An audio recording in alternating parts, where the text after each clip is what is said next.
Well, folks, as you can see, 3 months after the fire, we're still in a hotel room. 2 months after the fire, the investigation as far as the state arson and all that was over. So, Erie Insurance decided they had to figure out something else. So, time it took me to fill out the contents portion of what I turned in, which was far exceeded what I had insured for. You know, let me go back. Okay, first off, I didn't have full insurance. Okay, I could not afford full insurance. My insurance payment was limited to about $100 a month. That's for automobile and house. It was a little over, but not much. Anyway,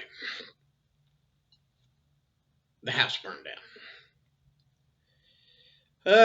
Because I had a bunch of reloading stuff and it was a farm, so it went, there was some explosions enough, and the arson squad, everything comes out, you know, no signs of arson.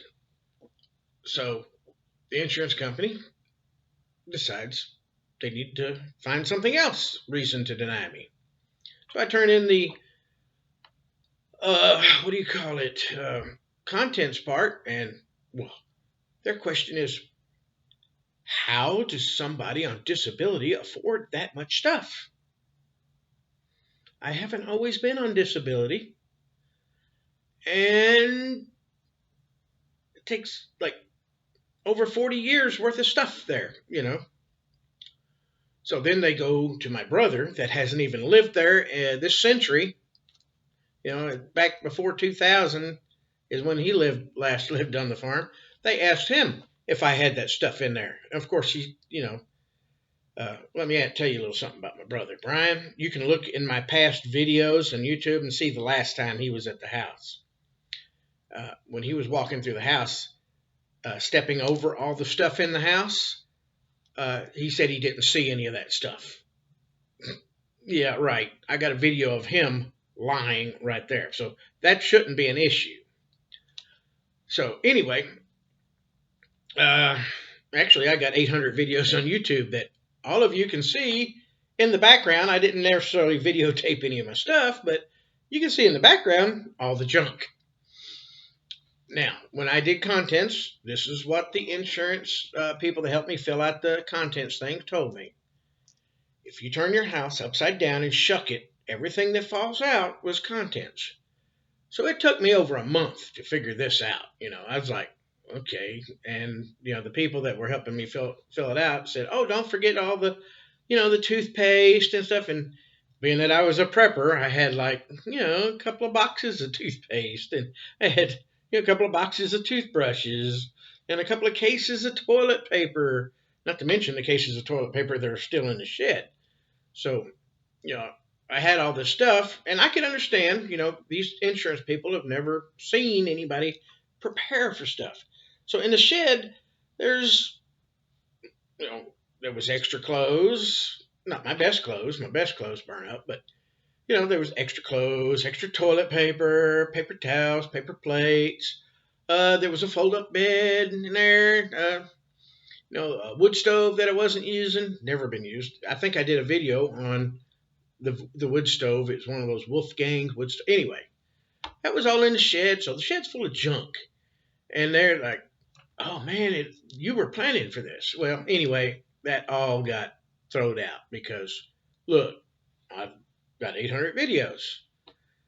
And if they wanted to say, well, it looks like you were preparing for a fire. You know what? I was preparing for an EMP, but or some other natural disaster. And one of the reasons I didn't have full insurance is everything that ever happened on the farm was usually from Mother Nature. Hail damage, wind damage, trees falling over, roofs blowing off, stuff like that. So I've always figured that, the partial insurance will probably get me by. Well, this was a catastrophic loss. The whole house went away. So I'm not fully covered for that. Even if they paid me every dime tomorrow, I couldn't replace everything. Well, they got so picky about that and not telling me the truth. The insurance adjuster wouldn't answer and everything. So finally, I figured, I went out and hired a public adjuster, which they get 15%, and that's 15% off of what wasn't enough to start with. So now I definitely, I'm looking at what enough for a double wide and uh, you know part of my stuff replaced if they pay. There's the big if. If is the middle word in life. So even let me tell you another thing about Erie. I purchased extra the farm rider, so they knew I had a farm, and they have chipped in zero on helping with that farm stuff. The four wheeler that was in my videos that I used it like a wheelchair to get around that farm and go check on stuff, nothing.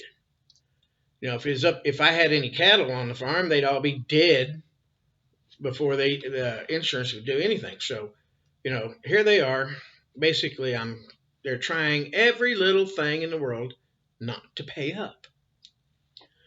The latest thing is, of course, Brian, my brother, he's saying, "Oh, I'm executor of the wills, so all that stuff that used to be my mom's that was in the house." Now, granted, he didn't want none of this stuff because before my mom died, uh, and when she went to go stay with him, she told him to take everything he wanted, and he did. He took, let's see, there was a dresser. He took all the fancy plates, the jewelry. He took all the guns. He got first pick of everything. Whatever was left, my mother said, was mine, which amounted to the old furniture and stuff that he couldn't load up and take with him. Uh, all the family photos, I asked him, my brother said, "You want this stuff?" No. He left it with me, and to him, that stuff was worthless until, see, he didn't know I had insurance. When he found out that stuff was worth something, all of a sudden he come in the picture saying, "Well, that stuff is mine." And his little pea brain can't get over to the fact that the insurance company's not going to pay him a dime because he wasn't on the insurance. He would not chip in on insurance. He wouldn't chip in on nothing on that farm. So, anyway, this has been years ago, years that everything was transferred. So there was no estate to begin with. Anyhow, I'm still in a hotel room. I really need to go back to the pain clinic, and apparently the state ones that take the state insurance, the Health Spring insurance that I'm on, which is Gooberman insurance, isn't going to cover that, or going to cover what I used to have. So I need to get on that for at least a couple of months while I can, fix this shed up. And the reason I want to fix the shed up is because I believe they're going to deny me, and I need a place to go when they kick me out of the hotel room. So I want to be a prepper again, and fix up the shed with maybe a shower, some electricity into it, and rent a porta potty out there, and purchase the railroad container that I can move the stuff out of the shed into the railroad container, lock it up, and live in the shed until the farm sells. So anyway, I am between a rock and a hard place, and YouTube's the only way I have to make money. And, well, I could use a little bit of money to get a better camera, and I could start making better videos and actually take you out there with me and show you around the farm and show you what's going on.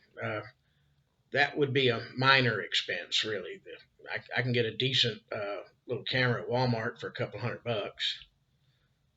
Might be able to get it cheaper somewhere else, or get it somewhere where I don't have to pay tax and get free shipping. But anyway, that's shopping around, which is how I got most of the stuff in the house. That's another thing the insurance company can't understand. I didn't pay full retail for that. When I turned in the contents list, I had to go on the internet and search through all these items and find out what's the manufacturer's suggested retail, because they're going to discount it anyway. And I didn't even get to add the the whole photo studio I had upstairs in the in the west wing, upstairs west part of the house. I had a whole 20 by 20 room turned into a photographic studio. I didn't even get to add that because I had already exceeded the contents what I had insurance for. You know, like I said, I only had partial insurance.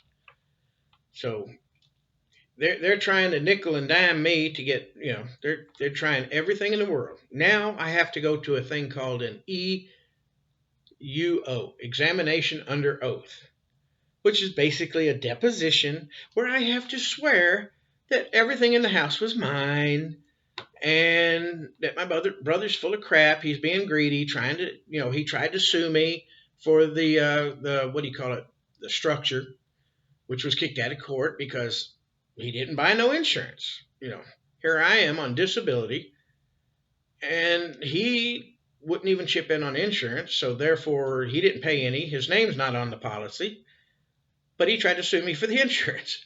And now that didn't work, he's trying to say the contents in the place is his.